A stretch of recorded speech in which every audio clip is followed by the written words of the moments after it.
Bienvenidas y bienvenidos a la Realpolitik. Aquí no venimos a repetir noticias, ni a seguir el ruido del momento.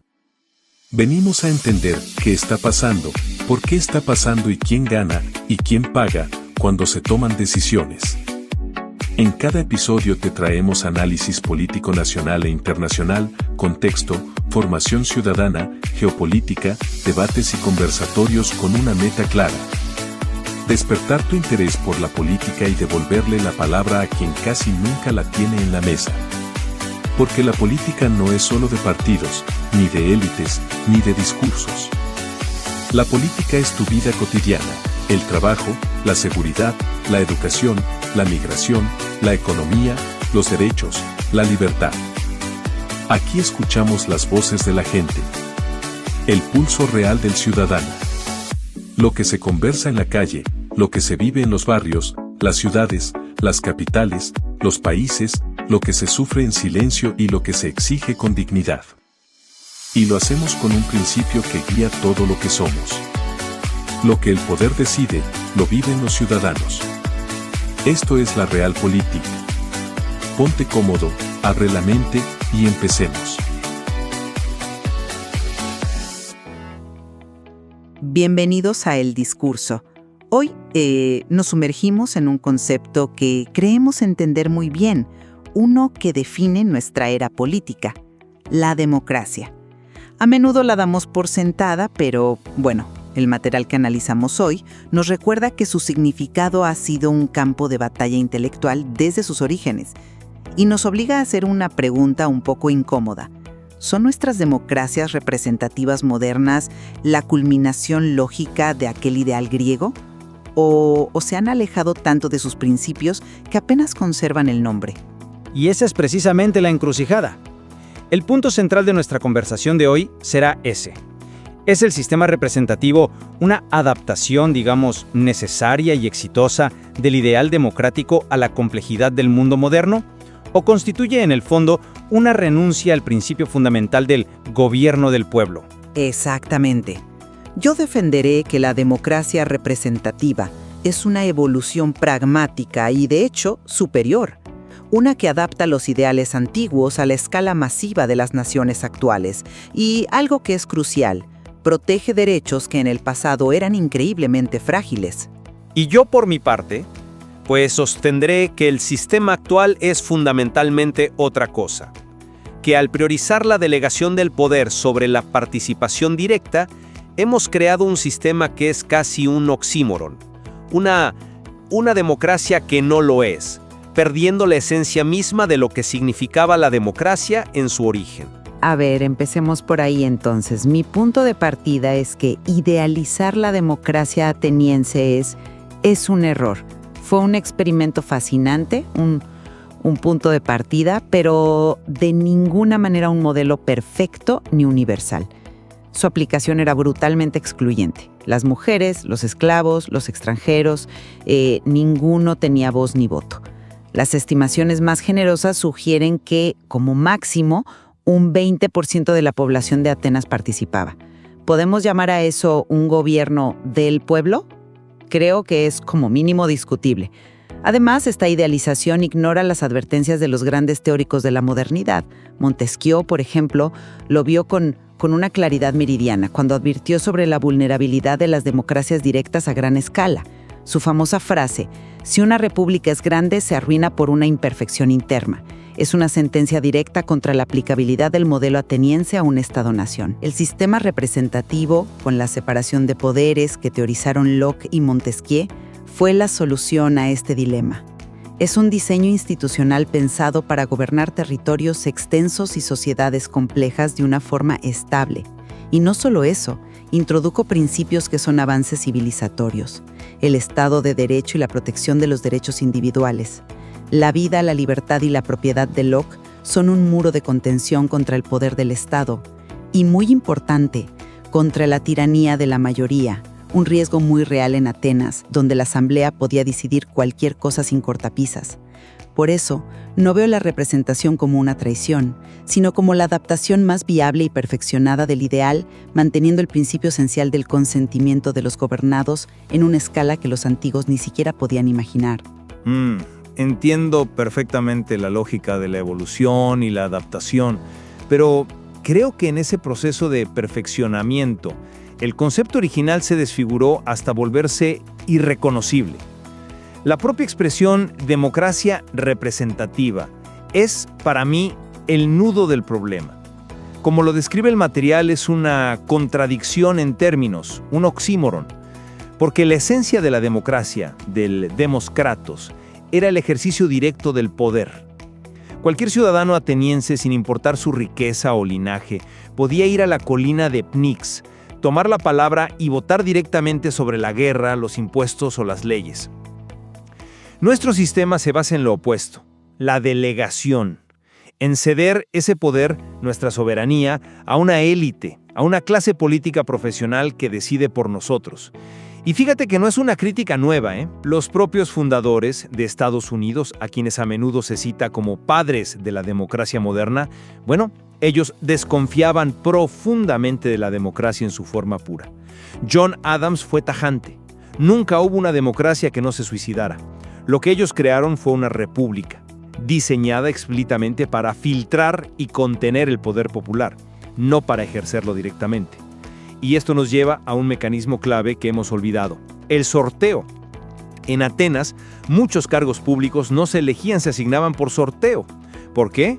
Pues precisamente para evitar la concentración de poder en las élites ricas y ambiciosas, para que el ciudadano común tuviera una probabilidad real de gobernar. Nuestro sistema, basado en partidos políticos que, como señala el análisis, se alimentan de fracturar, dividir y enfrentar a la sociedad, es la antítesis de ese principio. Hemos reemplazado el gobierno del pueblo por una competencia entre facciones para ver quién administra el poder. El resultado es un sistema donde, en las crudas palabras del autor Bernardo Ríos, el demos pinta más bien poco. Claro, pero esa idea de que el demos pinta poco depende de cómo definas la participación ciudadana.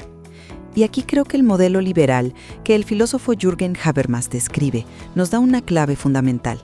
En este modelo, el ciudadano se define y ejerce su poder a través de sus derechos, especialmente los que llamas derechos negativos, es decir, el derecho a que el Estado no interfiera en tu vida, tu libertad de expresión, tu propiedad. Es una esfera de autonomía personal protegida por la ley que en Atenas simplemente no existía. La asamblea podía desterrarte o condenarte a muerte sin un debido proceso como lo entendemos hoy. Desde esa perspectiva, el voto no es un acto menor, es el mecanismo central de poder ciudadano. Es la forma en que ejercemos un control ascendente, damos nuestro consentimiento y exigimos rendición de cuentas. En sociedades de millones de personas, es la forma más práctica y, seamos honestos, realista de participación. ¿De verdad creemos que una asamblea de 50 millones de personas discutiendo una ley fiscal es viable?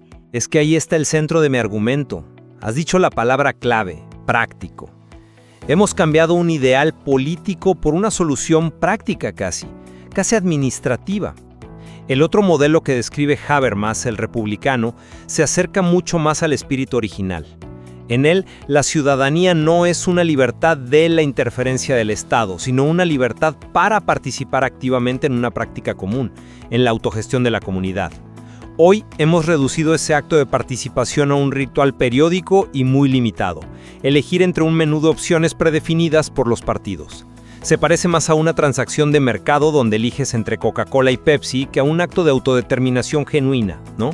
El ciudadano ateniense, como lo describe la literatura, estaba constantemente involucrado en los asuntos públicos.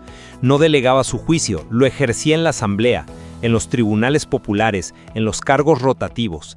La política era parte de su vida. Hoy, para la mayoría, es algo que ocurre cada 4 años durante 5 minutos en una cabina de votación. Pero esa participación constante que describes tiene un costo enorme en términos de eficiencia y gobernabilidad.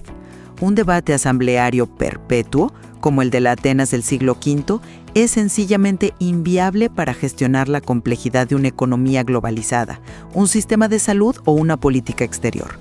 Llevaría a la parálisis.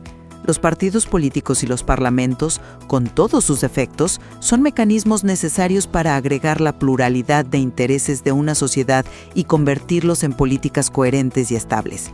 La política, tal como la concibe el modelo liberal, es una competencia y negociación entre esos intereses. Puede que no sea poético, pero refleja de forma realista nuestras sociedades. El objetivo es la gobernabilidad, no la deliberación infinita. Un Estado moderno necesita poder tomar decisiones, a veces de forma rápida y ejecutiva. El modelo ateniense era para una ciudad-estado pequeña y homogénea, no para una nación de 200 millones de habitantes. Entiendo el argumento de la gobernabilidad, pero me parece que se usa a menudo como una excusa para justificar la exclusión del ciudadano. Cuestiono la premisa de que el paradigma de la política deba ser el mercado, la competencia. El ideal democrático original sugiere que el paradigma debería ser el diálogo orientado al entendimiento mutuo. Nuestro sistema actual, dominado por la competencia estratégica de los partidos, pervierte ese ideal. La política se convierte en una lucha descarnada por el control del poder administrativo, por los recursos del Estado. El objetivo no es buscar el bien común, sino ganar la siguiente elección, colocar a los tuyos y asegurar la permanencia en el poder. Y esto lo vemos todos los días en la polarización que los propios partidos fomentan. El sistema ateniense, precisamente con el sorteo y la rotación de cargos, buscaba activamente cortocircuitar esa lógica de facciones y la profesionalización del poder. Era un sistema diseñado para el ciudadano gobernante, no para la competencia entre élites políticas profesionales. Quizás esa inviabilidad que mencionas es menos una imposibilidad técnica y más una falta de imaginación o de voluntad política. ¿Acaso no tenemos hoy tecnologías que permitirían formas de consulta y deliberación directa impensables hace solo 30 años? Sí, pero no resuelve el problema fundamental del control del poder y la protección de las minorías. Y en este punto, no tengo dudas de que las democracias modernas han desarrollado mecanismos muy superiores a los de Atenas. Hablamos de la separación de poderes, los frenos y contrapesos, los checks and balances y sobre todo el Estado de Derecho. Un estudio de Alex Tussell Collado que analiza la calidad democrática lo deja muy claro. Esta depende crucialmente de la rendición de cuentas. Y distingue dos tipos, la vertical, que es el voto, y la horizontal. Esta última es clave. Perdón que te interrumpa, pero para que quede claro para todos, ¿a qué te refieres exactamente por rendición de cuentas horizontal? Porque es un término técnico que vale la pena aclarar. Claro. Me refiero al control que ejercen entre sí las distintas instituciones del Estado. Un poder judicial independiente que puede anular una ley del Parlamento, un tribunal de cuentas que fiscaliza el gasto del gobierno, un banco central autónomo, una prensa libre que investiga al poder. Son todas salvaguardas contra el abuso que en Atenas no existían. Allí, la asamblea era soberana y su poder ilimitado. Si la mayoría decidía confiscar los bienes de un ciudadano rico o enviar a un general al exilio, pues no había un tribunal constitucional al que apelar. Nuestro sistema, en teoría, está diseñado para que ningún poder sea absoluto. Yo abordo esto desde un ángulo completamente diferente. Esa separación de poderes es, en la práctica, mucho más teórica que real. Es un ideal de manual de ciencia política que a menudo no se cumple. Pensemos en los sistemas parlamentarios, que son la mayoría en Europa. El jefe del gobierno, el primer ministro, es el líder del partido mayoritario en el Parlamento. ¿Dónde está la separación de poderes ahí? En la práctica, es una fusión de poderes. El Ejecutivo controla al Legislativo a través de la disciplina de partido. Y en los sistemas presidenciales, aunque la separación es más nítida, vemos como la misma disciplina de partido la debilita constantemente. El control real en Atenas era mucho más directo, más tangible. La propia Asamblea Popular tenía la última palabra sobre las leyes y fundamentalmente podía llamar a rendir cuentas y sancionar directamente a cualquier funcionario. No había intermediarios. El poder emanaba y era controlado, como lo describió poéticamente Esquilo, por la mano gobernante del demos. Era un control inmediato y popular, no uno delegado en una red de instituciones que a menudo son capturadas por las mismas élites que deberían vigilar. En resumen, y aceptando las imperfecciones de nuestros sistemas, sigo convencida de que representan una evolución necesaria y en balance positiva. Hemos intercambiado una participación directa, que hoy sería impracticable y probablemente caótica, por un sistema que nos da algo que valoramos enormemente: estabilidad. Un sistema que protege los derechos individuales a través de un robusto Estado de Derecho y que, a pesar de todo, preserva el principio fundamental de la soberanía popular a través de elecciones libres y competitivas.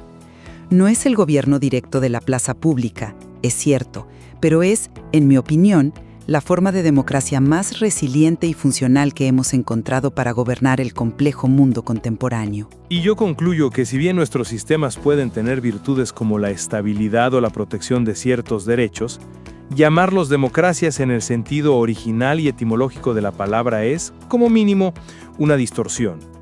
Hemos sacrificado el principio activo del gobierno del pueblo por un sistema de gobierno para el pueblo, en el mejor de los casos, y que es ejercido por una élite.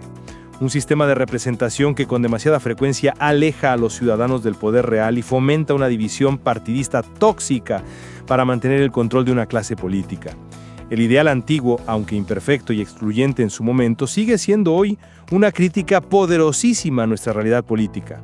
Un recordatorio constante de la enorme distancia que existe entre el concepto de gobierno del pueblo y los sistemas que hoy llevan ese nombre. Está claro que la tensión entre ese ideal de un gobierno popular directo y las realidades prácticas de administrar sociedades complejas y masivas es un desafío que sigue absolutamente vigente. Sin duda. Y como el material que hemos discutido hoy demuestra, la definición misma de democracia no es un capítulo cerrado de la historia. Sigue abierta a debate, y cuestionar sus formas actuales no es un acto de deslealtad, sino una condición vital para su salud y su posible reinvención futura.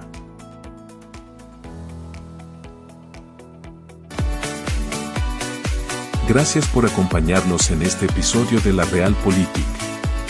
Si algo queremos que te lleves hoy es esto: la política no es un espectáculo lejano, es la realidad que se siente en la casa, en el trabajo y en la calle. Por eso aquí no venimos a gritar más fuerte, venimos a pensar mejor, a contrastar, a cuestionar y a entender. Tu voz importa. Cuéntanos qué opinas, qué tema quieres que analicemos y qué estás viviendo en tu comunidad. Porque lo que el poder decide, lo viven los ciudadanos, y este espacio existe para que esa verdad no se calle. Si este episodio te aportó, compártelo, síguenos y activa las notificaciones para no perderte lo que viene. Esto fue La Realpolitik. Hasta la próxima.